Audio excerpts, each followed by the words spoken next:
Hi, this is Imogen Lamport from the Academy of Professional Image. And my thought for the week, my little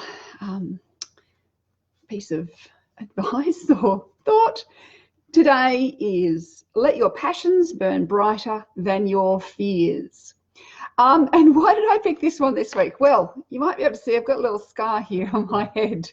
It's because I just whacked my head whilst putting some things away in my kitchen. Managed to bleed, create a nice cut. And it was one of those things that made me think, I remember reading some statistic about how more people die in the home and there's more accidents in the home. More people are sent to emergency because of things they've done at home than going out or going anywhere else in the world. Yet, it's the place we feel safest at. And yet, we let our fears stop us from doing many other things that we might want to do. Because we feel like home is safe or where we are now is safe, and that going out and doing stuff is the thing we should be afraid of. When in fact, you can injure yourself at home. Or, and in fact, I read a statistic that apparently in America, 18,000 people die from accidents in the home every year.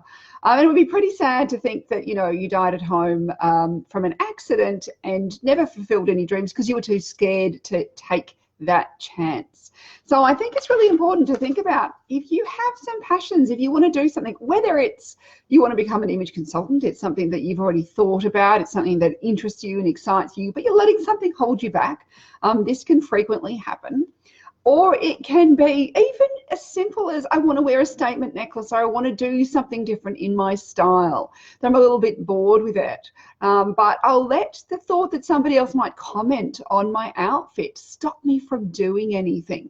And that can be one of those things that's very easy to do, is to let the potential for somebody to say something or a bad consequence of some sort, and so many of those are imagined, to stop you from doing something that you really want to do, to wear something you want to wear, to be someone you want to be, all those sorts of things. And I know, like, fear is the limbic brain. It's the old lizard brain back there that's keeping us safe from harm. It's stopping us from getting eaten by the tiger and gored by the woolly mammoth and all those sorts of things.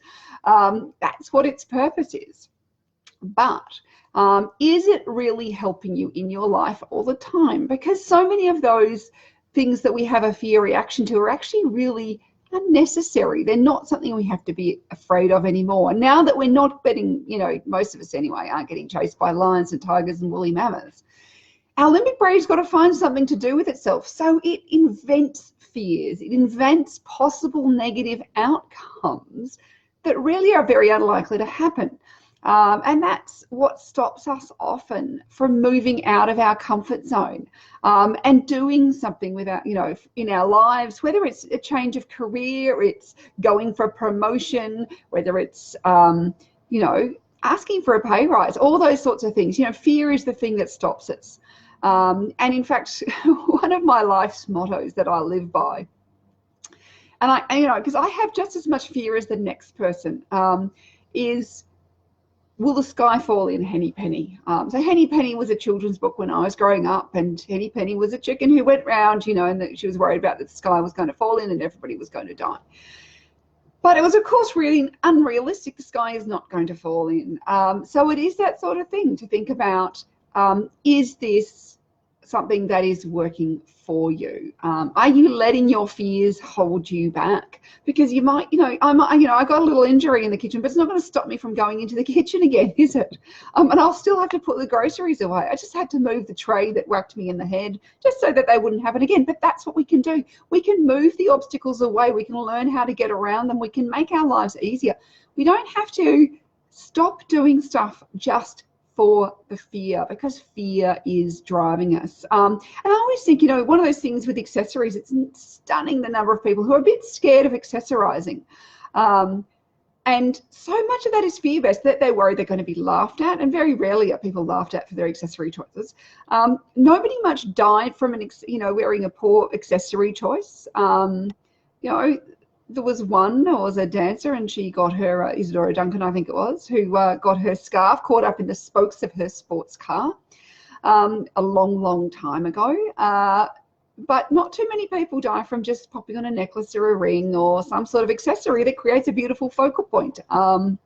Something to look at, something to draw the attention, which is the whole purpose of accessories, to create variety, interest, and detail in your outfit, to create, you know, something interesting to look at. Yet, you know, I'd rather, you know, some people think I'd rather not put any accessories on, and then the eye just wanders around the body. So it is one of those things to think about. Start with baby steps. I always say that, you know, whenever we're going into something new or trying something new or trying something different, you can always start with baby steps. You don't have to do it, you know, I'm going to quit my job and become an image consultant. It's like, well, I can do my training and then I can gradually start doing it on weekends and those sorts of things. And then if it really, you know, as it takes off, then I can change my whole work structure, those sorts of things. You don't have to just do it at once. Or sometimes you can just do it for the interest's sake because it's something you really want to learn about. And this is where my Evolve Your Style Challenge comes in. It's all about trying a little bit of something different. We all got so stuck in our ruts, and particularly style ruts. Most of us getting dressed out of the same laundry basket week in, week out. The same things go into the laundry basket, come out and get worn, and then go back into the laundry basket, come out, get worn. And so that's one of those things to think about, is that often just making some small changes every little day, making one little change, trying one little thing new and different, can really help us get more courage to try slightly bigger things. You know, we start with the baby steps and then we can get the slightly bigger steps and then we can actually end up running. I certainly wasn't running when I first, you know, did my image training, and it was a big decision. I spent a lot of time researching before I did it, but, you know, I realized that that was my passion. It was my passion. I had to let it burn brighter than the fears that I had that it wouldn't work. And I had my parents in my ears. They were really anti being self-employed.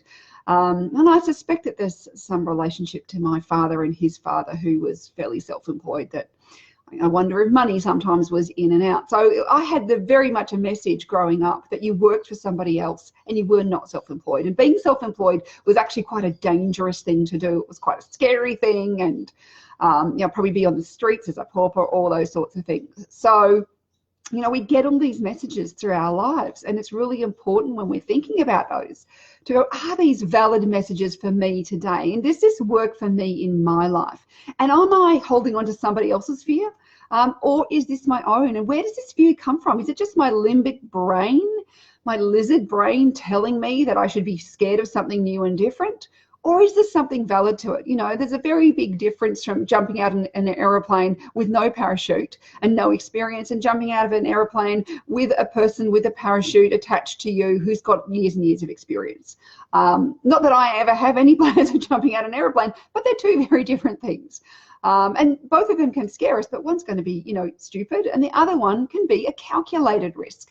And that's where I think it's always important to consider, is what's the calculated risk rather than what's the crazy thing to do. So that's just my little thought of the week this week, to get you a little motivated, to think about things a little bit differently. Sometimes let your passions burn brighter than your fears. So what are you going to do that you're a little bit scared of?